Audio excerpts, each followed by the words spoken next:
ಸ್ವಾಭಿಮಾನ ಎದ್ದ ಕ್ಷಣದಿಂದಲೇ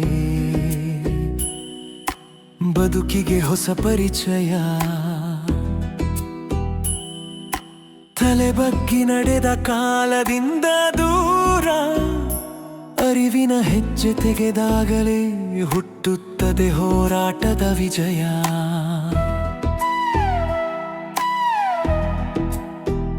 ನನ್ನ ಬೆಲೆ ನನಗೆ ಗೊತ್ತಾದಾಗ ಜನರ ತೀರ್ಪು ನನಗೆ ಅಳತೆಯಾಗುವುದಿಲ್ಲ.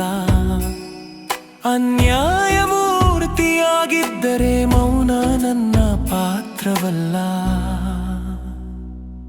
ಮನಸ್ಸೇ ವಿರೋಧದ ಬೆಂಕಿಯಾಗುತ್ತದೆ. ನನ್ನ ಗೌರವನ್ನೇ ನಾನು ಕಾಯುತ್ತೇನೆ. ಇದು ಕೋಪವಲ್ಲ, ಆತ್ಮದ ಘೋಷಣೆ.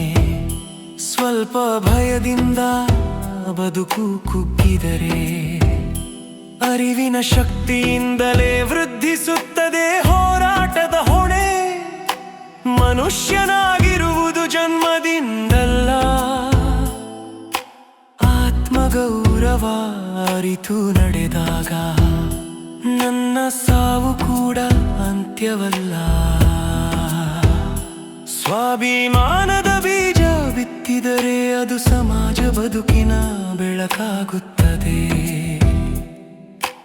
ಎದ್ದು ನಿಲ್ಲುವವರೆಗೂ ಎದುರಾಳಿಯು ದೊಡ್ಡದಲ್ಲ.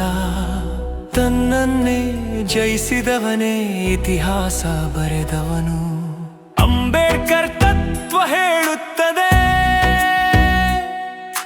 ಸಂಕೋಚದಿಂದ ಸಾಗುತ್ತಿದ್ದ ದಾರಿಯನ್ನು ನಿನ್ನ ಸ್ವಭಾವದಿಂದ ಬದಲಿಸು ಎಂದು. ಸ್ವಾಭಿಮಾನ ಹುಟ್ಟಿದ ಪ್ರಜ್ಞೆಯಿಂದಲೇ ಸಾವಿರ ಜನರ ಬದುಕಿಗೆ ಹೊಸ ನಿಗದಿ ನೀಡುತ್ತದೆ.